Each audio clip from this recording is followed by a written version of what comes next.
But thank you very much for being here. And I thought the best is to start by asking the online player to say, how are you seeing the Indian consumer changing and shaping up towards the food habit? Ankit, starting with you. Yeah, very good morning to everybody. So, I don't think that the food habits are actually changing for the online, the consumers. The food habits remain the same. It's the way that we need to present ourselves so as to fulfill the consumption pattern of each and everybody. So it's not the consumer who's changing, but we need to change the business model to align to their food habits. That's my call. One of the reasons I asked you first was because everybody tells me that people who work on online, their analytics and their data, big data is so much that वो बाल की भी खाल निकाल लेते हैं. So I thought maybe from a consumer point of view, you will have a better understanding than these brick and mortar guys. So we do that. So any trend that you're catching on as far as the consumer behavior? Before I landed up in this particular domain, I thought that the women are the one who are buying groceries for the entire family. But somehow our analytics show that more than 65 to 70% are the male people who actually order. These are the men or the drivers? Men. Okay, because so men can be the drivers also. Oh, men can be the drivers also. I like that. Damodar, you would agree with this, that there's a change in the way the consumption is happening and the way the people are shopping. Men are shopping more than women? Both the facts. Very interesting things happening. While I agree that the food preferences are not really dramatically changing, but the manner in which the family discovers its food, celebrates the food, and the occasion is changing. Putting together a meal in the family is called cooking from scratch. What cooking from scratch used to be, what authentic cooking used to be, is now assembling a meal and putting it together and enjoying it. That also opens up participation for people other than the woman of the house in the process of creating and presenting food for the family. On shopping for food, I think it's fashionable to say, we men, we are interested and we do shop in this thing. My example is one. I work for Reliance Retail and we have a large campus and there is a live store on the campus. After office hours, it's a lovely sight to go to the store and watch. 70% of the people shopping are men. So physically, I agree.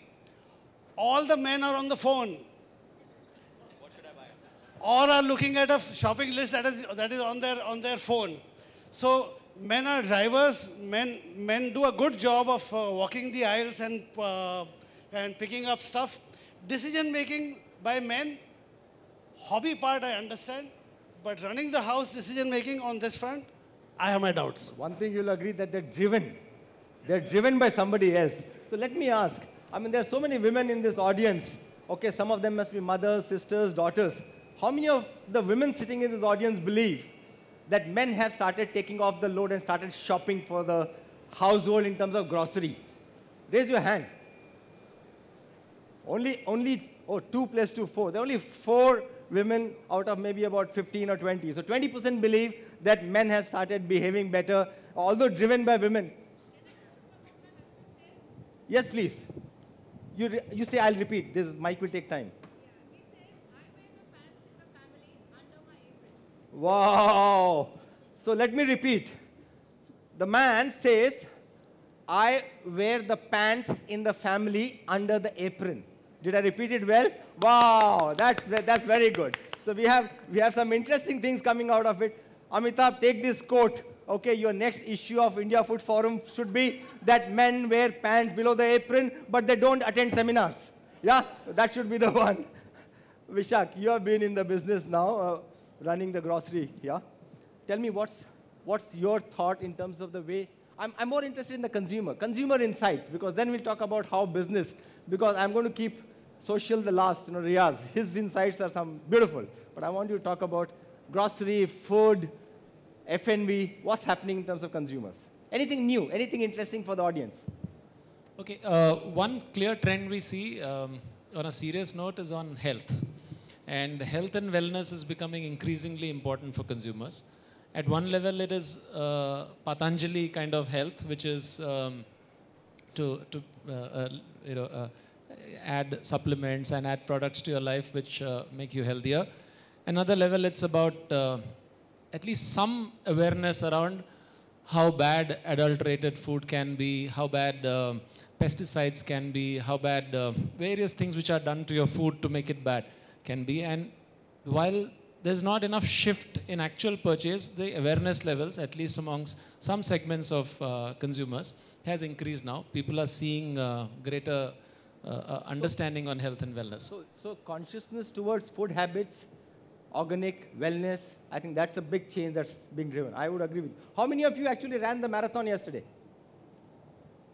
Oh, there's one guy, there's one lady here. Wonderful. We should clap for them because they are the people who are actually going to make things happen. You know, more such fitness people will have much larger wellness sections in our supermarkets and probably will do much, much better.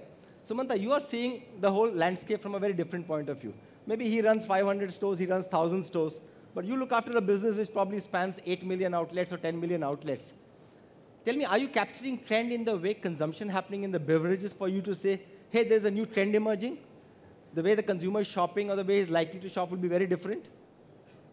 Absolutely, Nagesh. Thanks for that question. And good afternoon to all of you. I'm with Coca-Cola, and yeah, we are available in about 4 million outlets. We'd love to be in 10.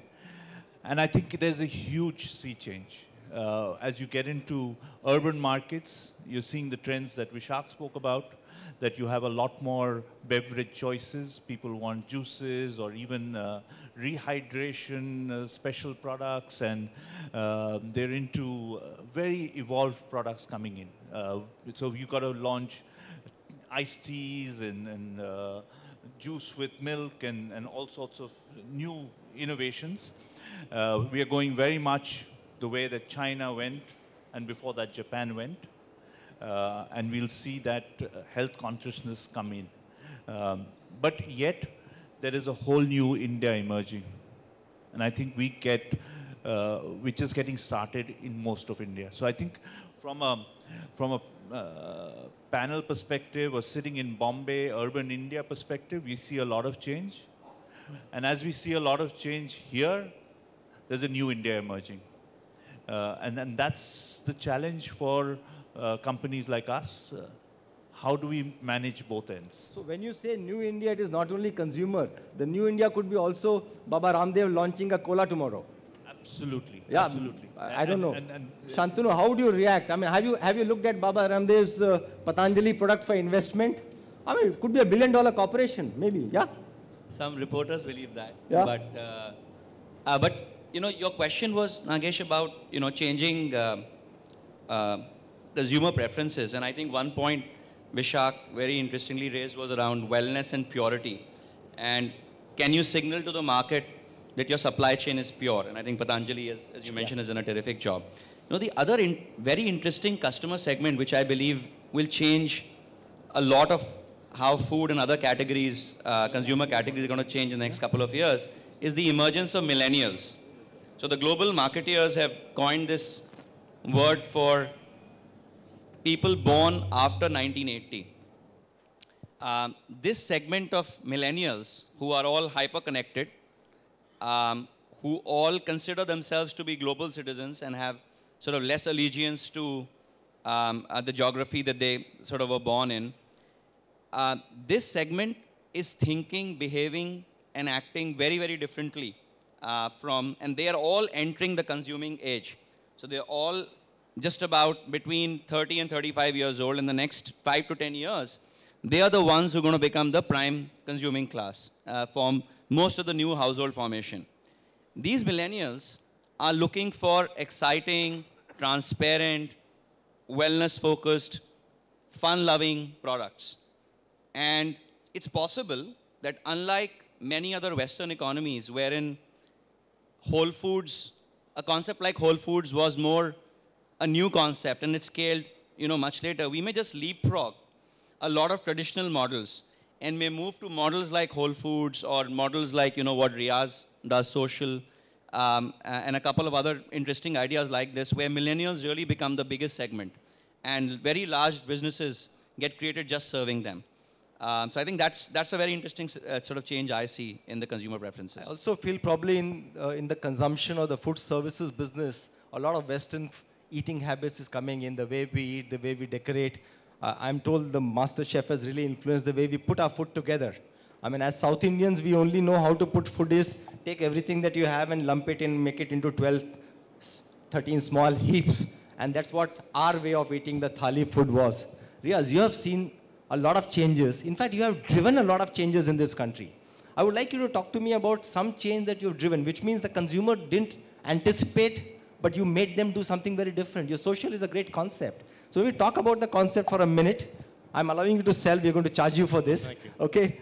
But also talk about the consumption and the consumer changes you're seeing. Thank you for this great opportunity to plug social.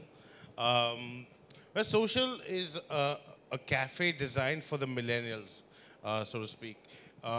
15 years ago, when we wanted to design a cafe, we came out with Mocha. And Mocha was this kind of a coffee lounge which was based on a kawa khana or a Moroccan coffee house. And the shisha was an integral part of a Moroccan coffee house. And when we started, we thought that shisha, we were the first ones to bring in shisha. And by the time the hookah ban came in 2008, there were, I think, about 9,500 hookah parlors across the country. So there was a very rapid acceptance of that. However, we found that when millennials or the youngsters, kids who are between 18 and 30, they are the ones with the highest amount of disposable time. So it's not about the disposable I income. like that disposable time. Huh? Yes, because I think restaurants are competing. I mean, eating out is competing for time. So how do you call it? Disposable time of the individual and disposable money of the parents. Absolutely. Yeah, that's it. So it is important to have those kind of parents. I think if you want to get their wallet, you need to get through their watch. Yeah. So with cafes, that's exactly what you're doing, and we're really competing for time.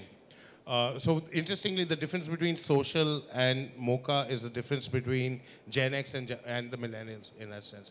The millennials are a completely different breed.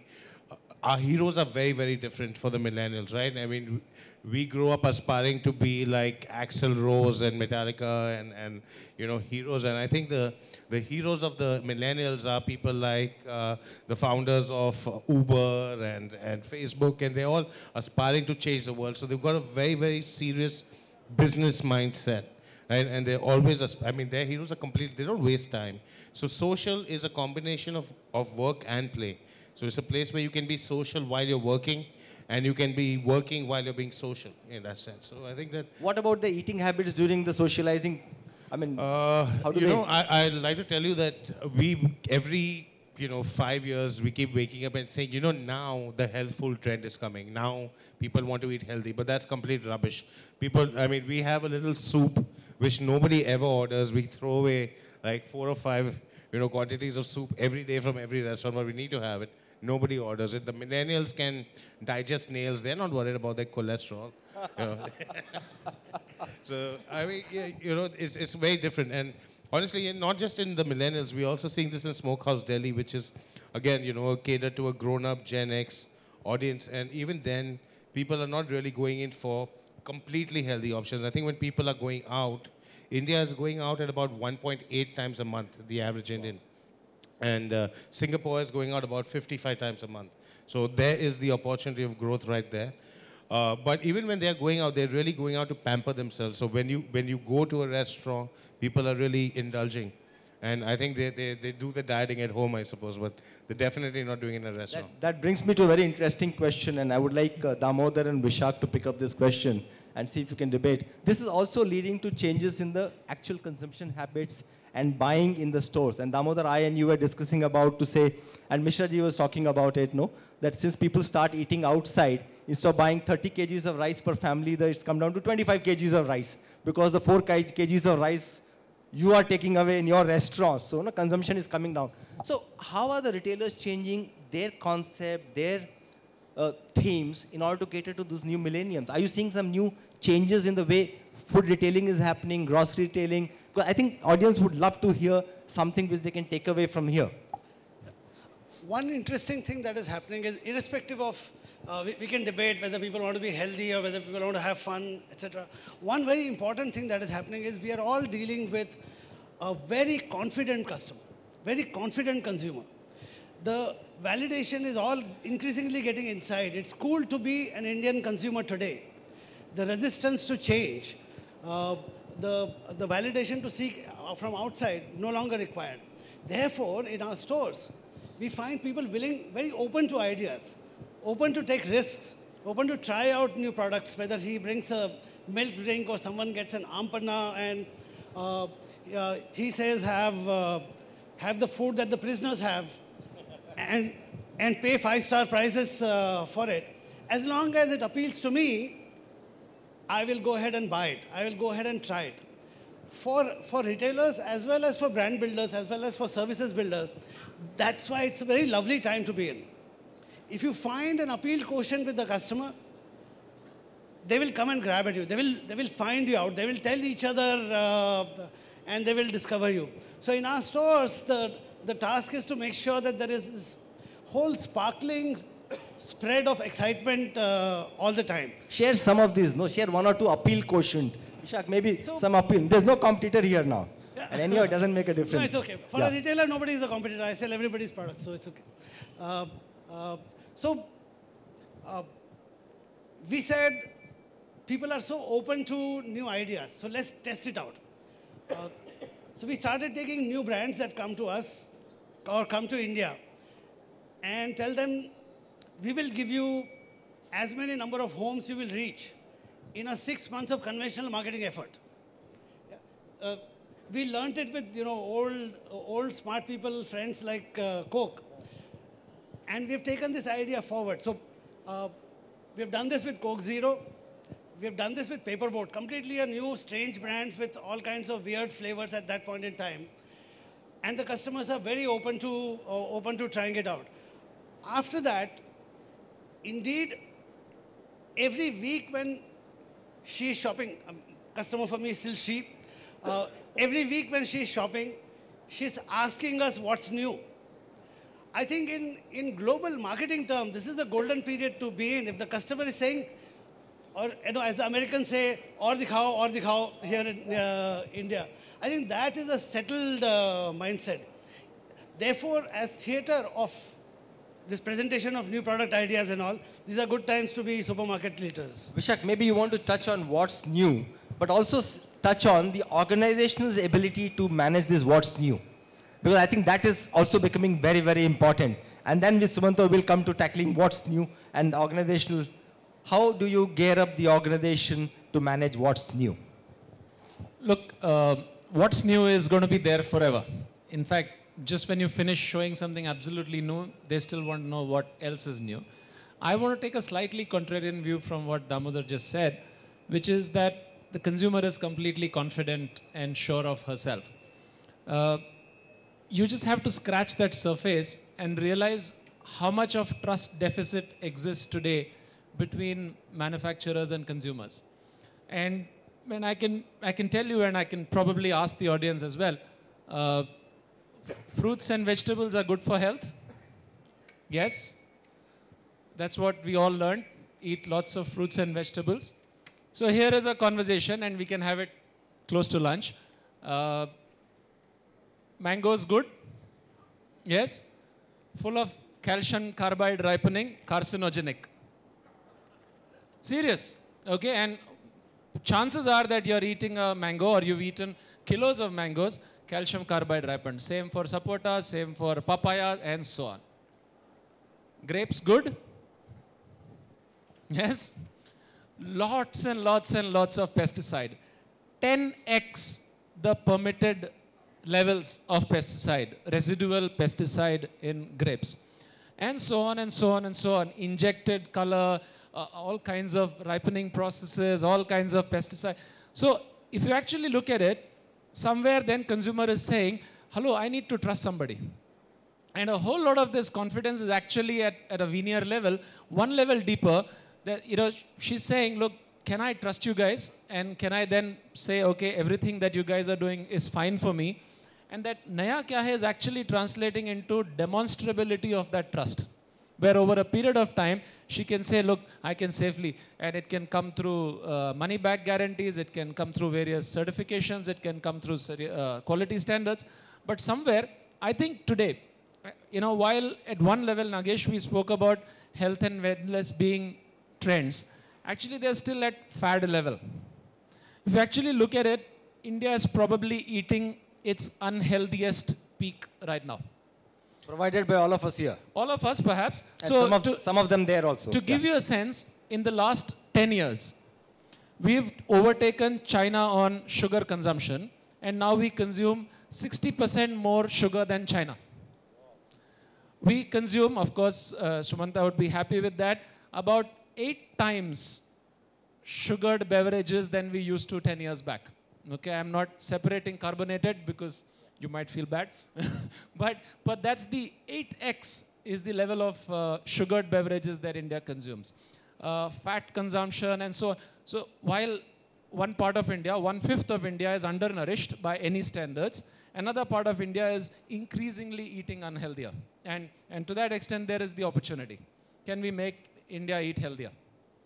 Yes, very, very interesting and very scary here. I don't want the audience to, for the next 3 days, you can consume what you want when you're here. Go home and try differently. Sumanta, what do you think about it? You are seeing retailers, both online and offline. You're sitting at that perch. How do you see the retailers behaving and responding to the new consumers?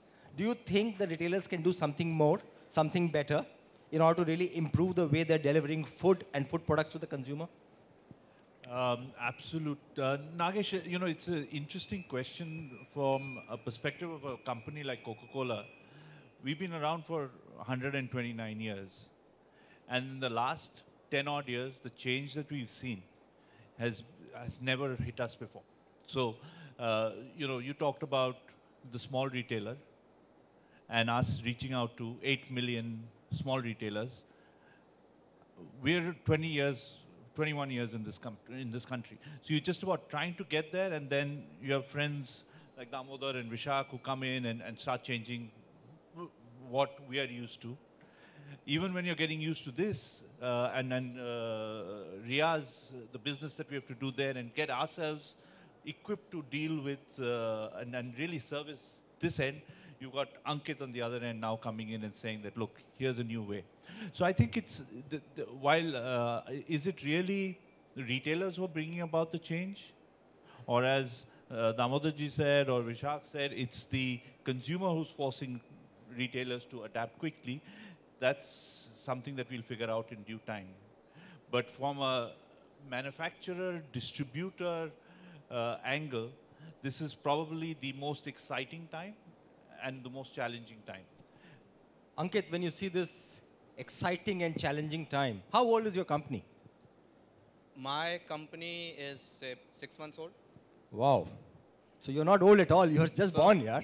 So, I mean, I've been in this domain for the past 2 years, but yeah, the company is around 6 to 8 months So old. tell me, they say in one sentence is used most challenging and the biggest opportunity. So how are you seeing challenging opportunity, and how do you see this space? How are you addressing the space? It's one of the biggest challenging opportunity. So it's absolutely right that the consumers today are not averse to change. They want to experiment. So that's the consumer mindset which is changing. So that's an opportunity for us as an online space, because people didn't know that this space also exists, or people can buy atta or chawal online also. So 2 years before, I used to convince people that yes, you can actually buy this online. Now people come and we have more direct searches than a category search or a brand search of atta or something, but people directly come for online grocery on Google. So people know what they want to do. So having said that, it was a very good point that my friend said that, people are now trying out new things. So maybe the rice consumption goes down, they are going out, whatever it is. But then also what we see is that 80 to 90% consumption remains the same.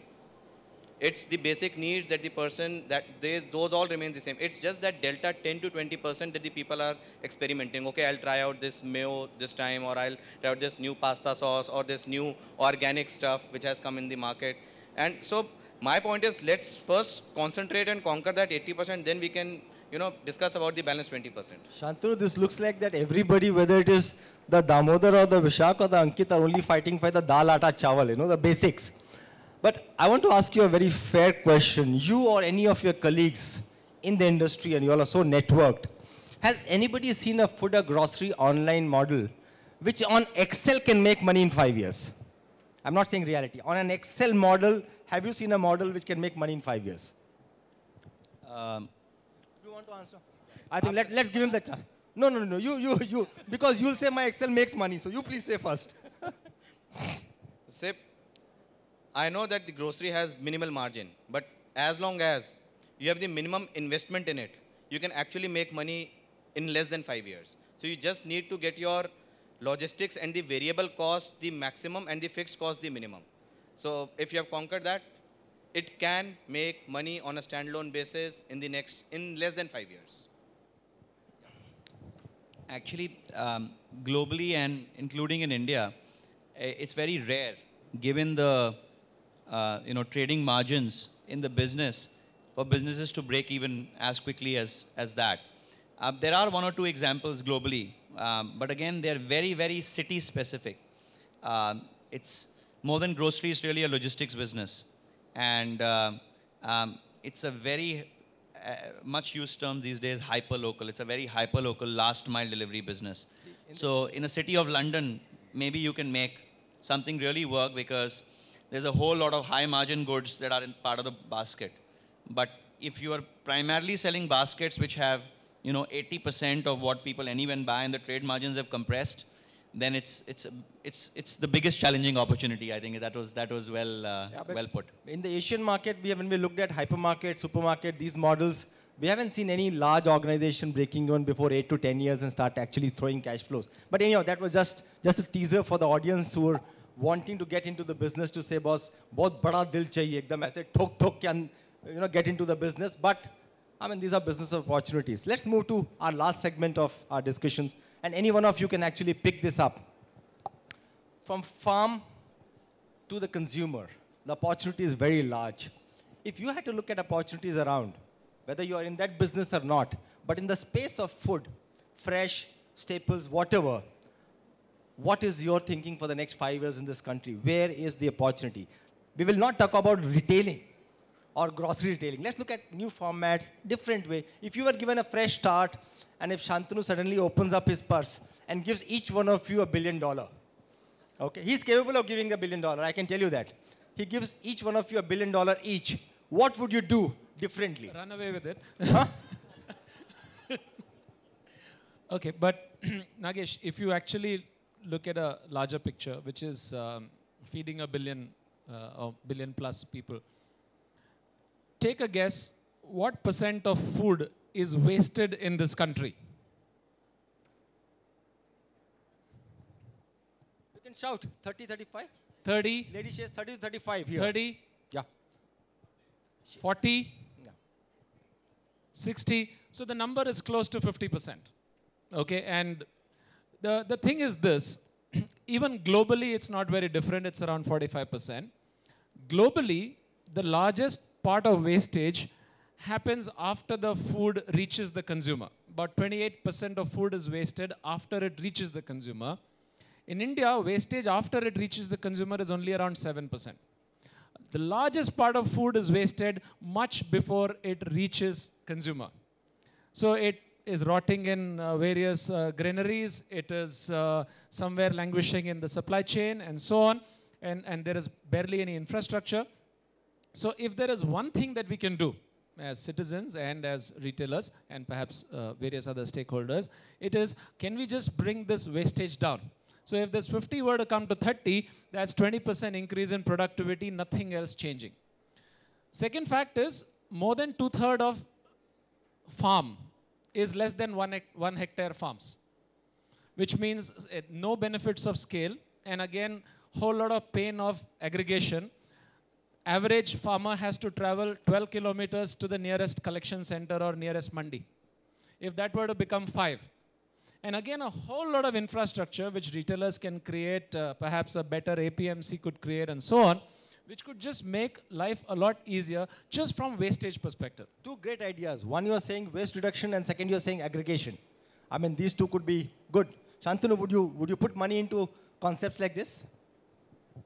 No, I genuinely feel not only in food, most importantly in food, but even other product areas and brand areas, companies that are, instead of just focusing on the front end and trading, are actually backward integrating. And I think Patanjali again is a terrific example, and there'll be many more. There are a couple of dairy companies that are doing that. The people who will have the best hold on their supply chain and really invest behind ethical sourcing, training the farmers, and making sure they can actually manage the farm, and that's when they offer to the consumer that you'll have the best food at your fork. Those are the companies who are going to be the winners of the future. Because this point that Vishak is making, it'll only, with pollution levels and people's lack of trust in brands, will only keep accelerating. And with the millennials being as connected as they are, they will become very concerned and they will change very quickly and adapt more and more new concepts rather than sticking to 80%. So I believe this change is imminent, and I would certainly want to back more brands which have more backward integration into the supply chain rather than just trading. Yeah, his brand name is more. Yeah, I mean, he's trying to sell. Yeah, Riaz, you want to take up that? I would just like to please. add that he's brought up some very interesting points, and I think that as people in the food business, I think that we have to change the situation. We can't wait for the customer to allow it. I mean, there's so much going on. We have just hired a new team which was unheard of in the restaurant business. It's called Provenance. And we are very, very interested in knowing, what are the antibiotics being pumped into our poultry? What are the antibiotics being pumped into our meat?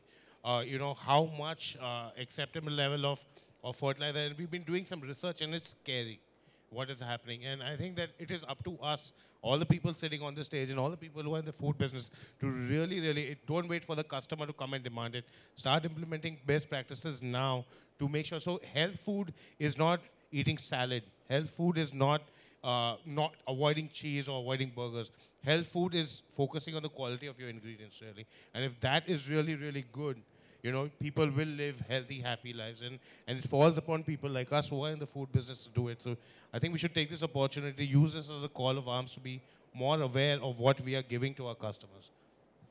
Damodar, you wanted to say something, Damodar? Yeah. Two very simple things. One, if by connecting farm to fork and reducing the wastage, there was a big economic pot of gold available, and I might lose my job for this, then Reliance Retail today would have been a 200,000 crore retailer. That was the stated intention at that point in time. There is no economic pot of gold in reducing wastage. The economic pot of gold is in controlling the supply chain so that you can offer to this confident consumer who's asking for reliable choice, quality that you promise, aspiration that you create, being able to fulfill those products and reach those. Saving from supply chain and saving from wastage, I would like to invest it all in making sure I'm able to offer 4 varieties of grapes to my customer. I'm able to offer 16 varieties of mangoes 4 weeks ahead of season to the customer. Everything in the supply chain to service an increasingly aspirant and increasingly demanding customer would be the business that I would do. I would do my job as a retailer much with that $1 billion that you promised very well by making sure that I get products faster to the customer. I have tie-ups with the farm. But trying to say that there is 30% wastage, and therefore if I do my good job, of that 30%, 16.5% can come from my shareholders. I think this country has wasted a lot of money and capital on this one. Okay, I want to ask Sumanta. I know only question you can't ask or you can't say is $1 billion is not enough. Because you'll say in Coke, I have a few $1 billion anyhow lying around. Okay, but what will you look at if you have to get a chance to look at the future? How would you shape it? From an industry perspective, as a manufacturer, I think I'll pick ideas from all of you all. It's really the place that I would invest into is food processing. We've talked about, Vishak raised this issue about pesticides and calcium carbide, all sorts of additives in fruit.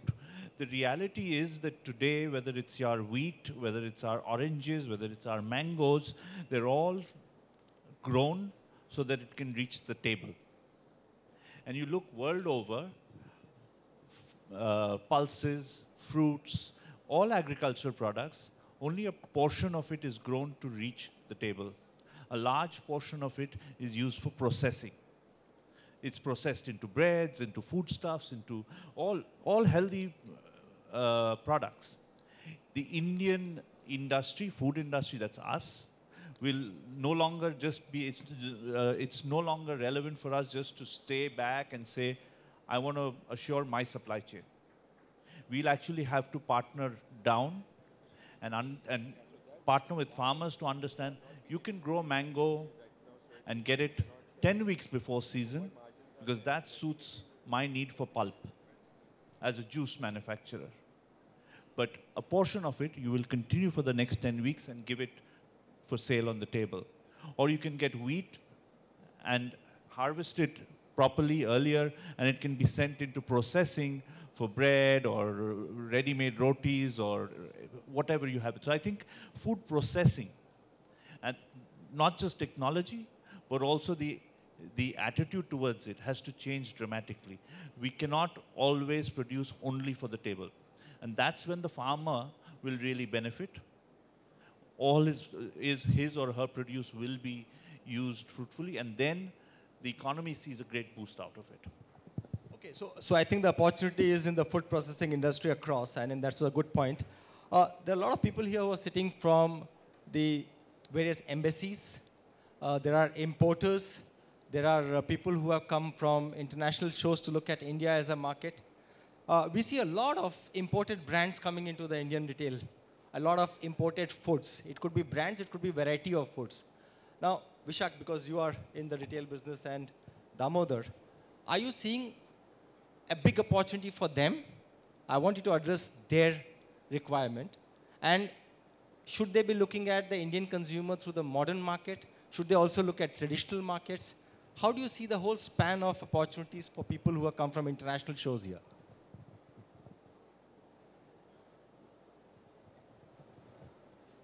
I think when I say that these are good times to be introducing brands, and it applies to global brands as well, because of the supply chain, the retail system is becoming less messy, is becoming more available and accessible. If the product has an appeal to this increasingly confident Indian consumer, ability to reach today through modern retail, ability to reach today through digital modern retail, really create these windows that can go over this rough and tumble of the Indian streets into the outlets where such customers shop. So in terms of opportunity, yeah, people who shop at, this is someone who heads a global corporation last week told me. He said, you know the number of people who shop at your stores are relatively well-off people. And when I add those numbers, they are equivalent to a Taiwan for me. But I never look at it like that. I look at it India as a whole, and therefore I get confused. If each one of us is selling to a Taiwan or one part of Korea, etc., then that opportunity is available. That opportunity is available today. That's happening. But being foreign is no longer enough.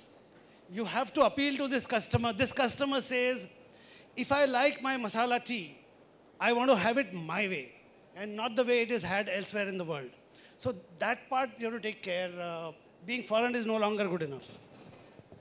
Yeah, I think, let me build on what Damodar is saying, which is just because it's imported, it's not good enough. In fact, we've had a lot of items which are high, what we would call expiry prone, because they were imported SKUs. Having said that, some of the blockbuster SKUs are imported. Ferrero Rocher is a good example of an SKU which didn't exist a few years back, but I think now is amongst top 2 SKUs during Diwali gifting. And the innovative packaging, the way the product has been created and so on. has created out of almost nowhere a huge business for itself in a market which was fairly competitive to begin with. So I guess the key, like Damodar is saying, is to have relevant products, and there is no reason why they don't succeed. Consumer is hugely variety seeking. So the consumer wants to try out new things, wants more and more varieties, and clearly there is an opportunity there. Okay, we will get on to questions from the audience. I think we will be able to take almost about 5-7 questions. So please raise your hands and do ask a question. If a question can be specific to a person, nothing like it. Yes, please.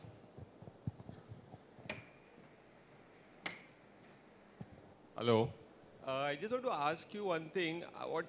We feel that the marketing part is lacking for the Indian products, because what we today see, when imported brands can come and sell over here with good packaging and with good marketing, saying why can't Indian products or Indian companies do the same?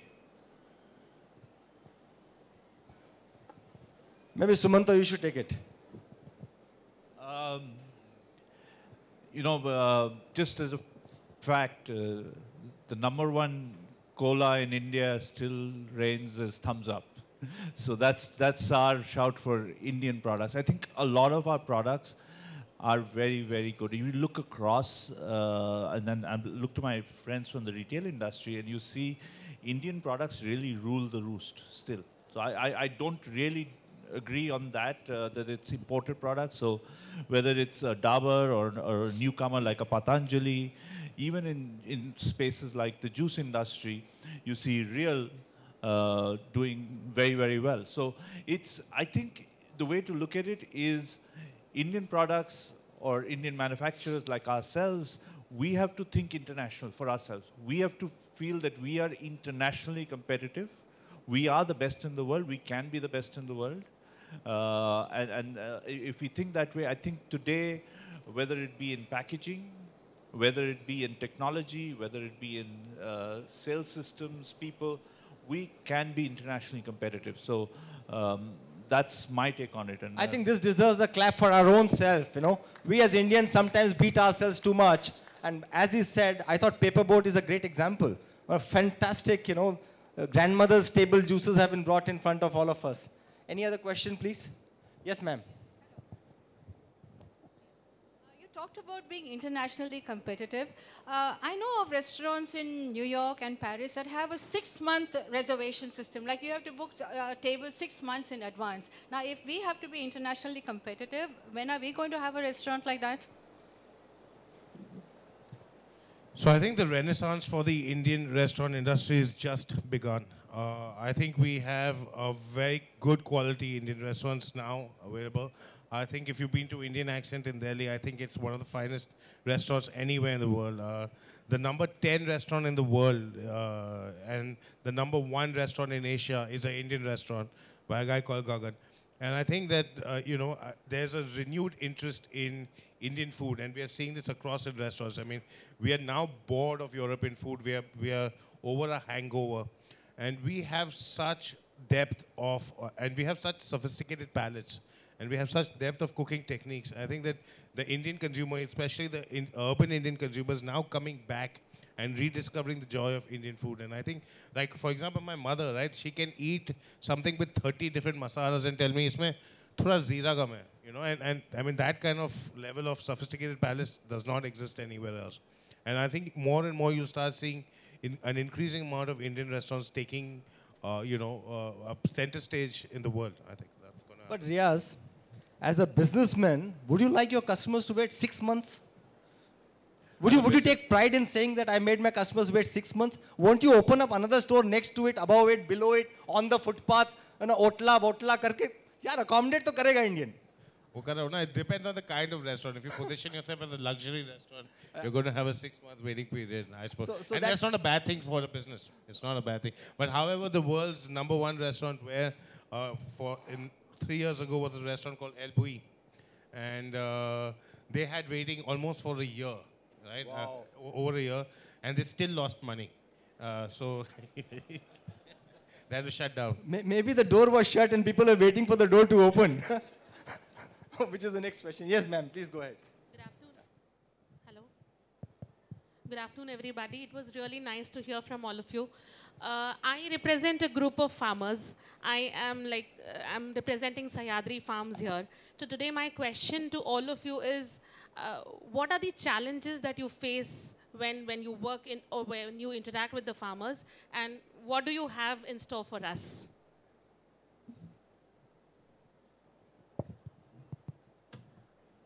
I think the first challenge is,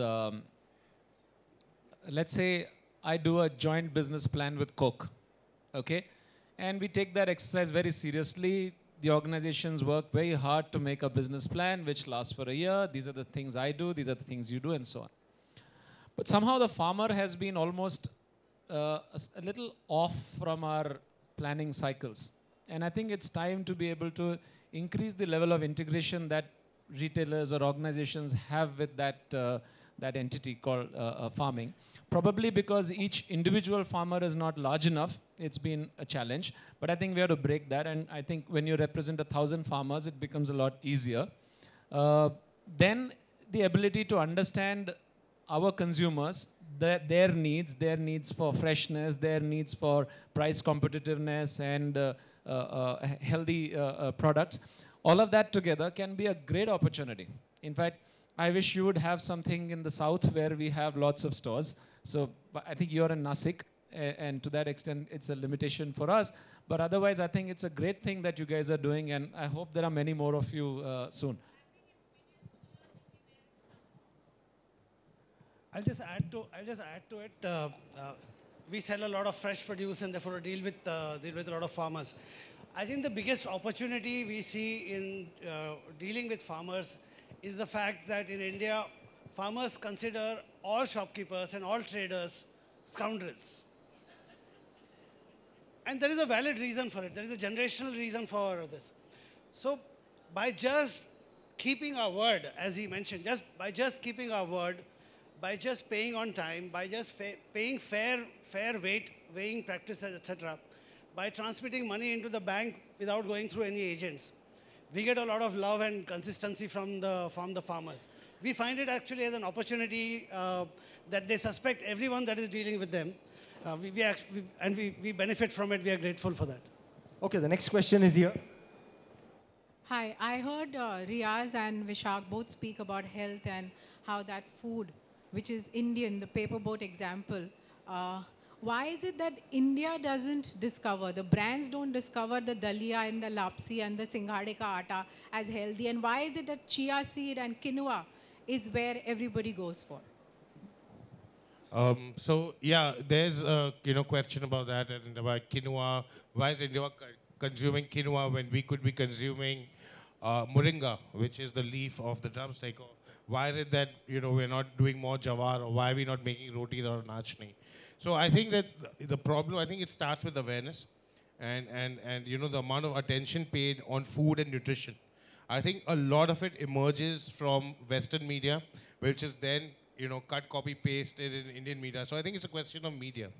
But having said that, I think we are waking up to our own ingredients now.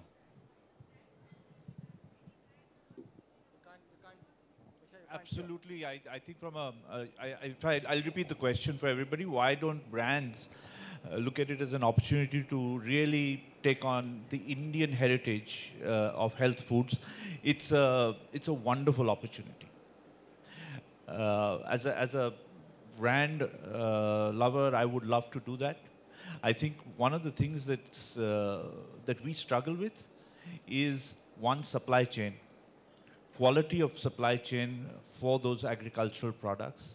And then, most importantly, the rules and regulations that govern us in using those ingredients in our products. I think we are changing. Change is slow, but I think we will see acceleration in that space. And we really need to have that from an industry perspective, that we are allowed to use that, communicate the benefits of those ingredients honestly to everybody, and it's a huge opportunity. And that's why you're going to see brands such as Patanjali and others come up very strong. Yes, please. Hi. We are a bunch of software engineers from Bangalore who converted ourselves into farming in 2012. So when we started, we found out that we were not able to market our produce effectively. And, Keep the mic more closer, please. Yeah. Yeah. We were not able to market our produce effectively.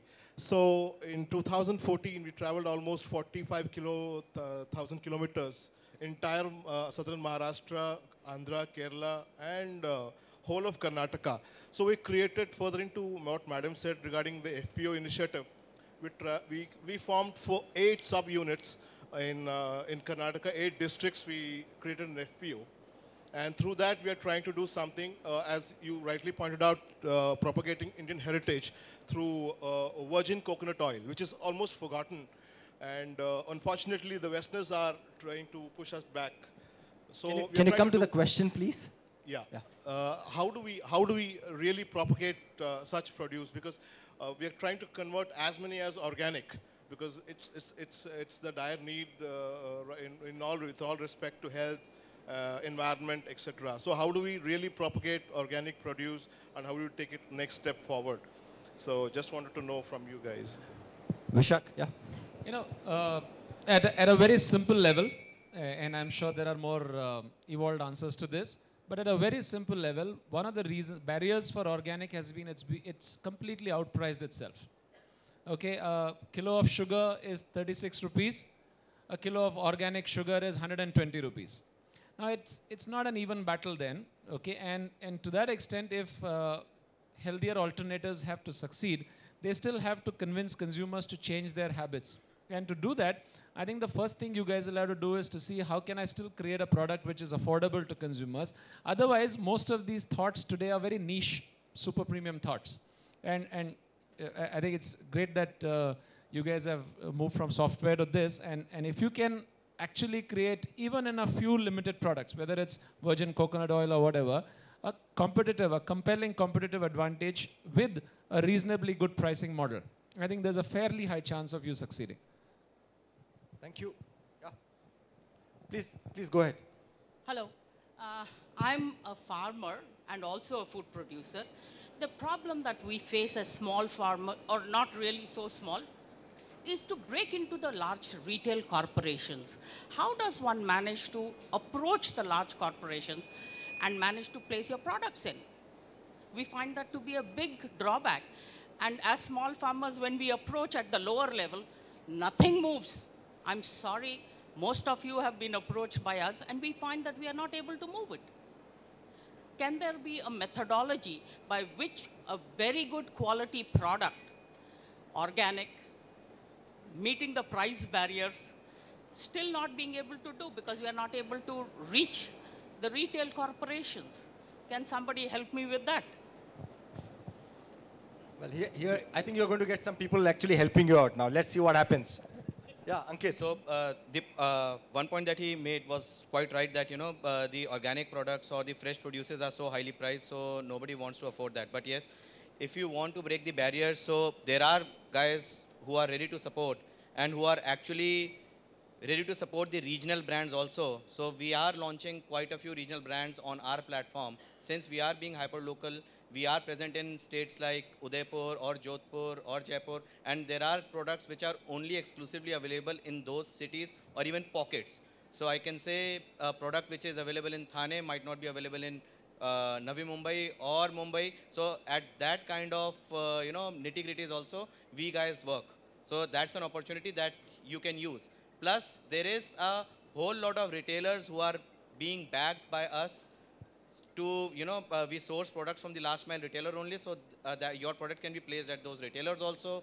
That can be a launch pad for your product also. One more point that I would like to make is that the organic produce in itself may or may not be that costly, but you can say the nexus of the retailers have made that. There are some products to occupy the shelf space of the retailers, they have to be priced extra, and that is borne by the consumer ultimately. So that is an opportunity for the regional brands to break. You make your product affordable. There are people who can launch you. There is a whole lot of opportunity with you. Let me try a slightly different answer to this. Quote from Godfather, make the retailer an offer he cannot refuse. Okay, so, and the beauty of our business is anything can be piloted small. Okay, so even for you to make an offer which the retailer cannot refuse is fairly easy. Okay, where you can completely de-risk the decision and make an offer which the retailer can't refuse.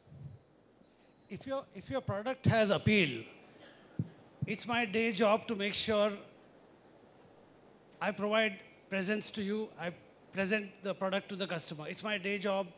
And if we and our teams have not responded to you, I think it's a failure on our part. We are very interested, but as he said, if the customer does not accept you, I'm a self-service format, nothing I can do about it. But it's my day job to make sure I give. In fact, I live because I discover products.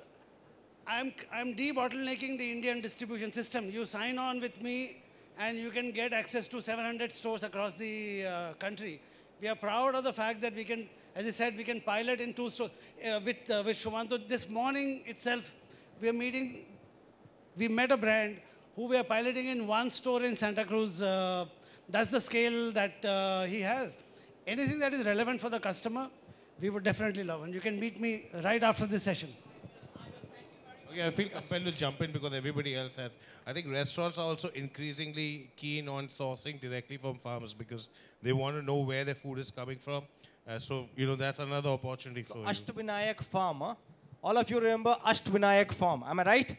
Okay. Yeah, Sumanta, yeah. As a manufacturer, we should be looking at you or getting virgin coconut oil and figuring out ways to use it in our products. And why don't we? 2 reasons. One, scale. We can't go to individual farmers. We need scale, especially if you're going to manufacture for national needs or even sometimes global needs. Why can't we get scale? Because when we talk organic, or we talk virgin coconut oil, or we talk any agriculture stuff, is there a unique definition that each and every one of us, especially in the farming community, agree to? So is the organic that I get at Reliance the same as the organic that I'll get at Ask Me or at More? And I think that's something that we as a system have to agree upon. So that's the challenge, but it's definitely possible. I'll give you one more idea, but this is on a lighter note. Suppose if you want to sell to Reliance Retail, find out where the CEO lives. Okay, around the CEO's house, ensure that your supply is done so that his wife bugs him to say, why the hell are you not selling Ashtvinayak in Reliance? I'm telling you, you'll reach very fast. I mean, that's a very good method to... See, look at this. Look at this. We will take one more question, somebody from this side. Yes, please. Go ahead. Regarding the farmer issue, I think if there is a transparency in the pricing, saying that the farmer gets nearly 65% of the price which you put up. Keep the mic closer to your mouth, yeah. I think he will be benefited and he will take up all the, the good things which you had pointed out, saying that pesticide free and ripening in the right way and things like that. Nobody has given a thought to that. So, can we have some answers to this? On pricing, any one of you can take the answer.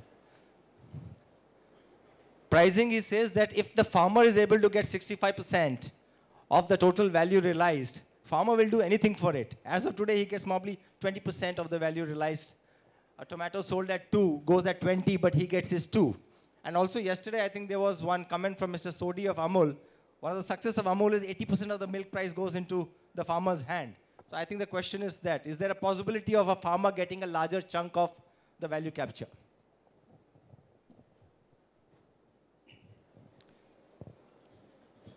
Processed farm produce, I will leave aside. The maximum value sharing happens on fresh produce that gets sold in retail. I think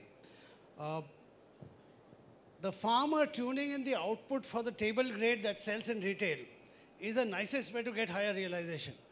I will pay my left arm for someone who packs, who produces grapes in the Nashik belt with good agriculture practices and packs it in punnet boxes, which I can sell in my store. So it's not about extracting value from one to the other. It's the fact that knowing that the customers who shop at our stores are actually well-off people and they're willing to pay well for good produce.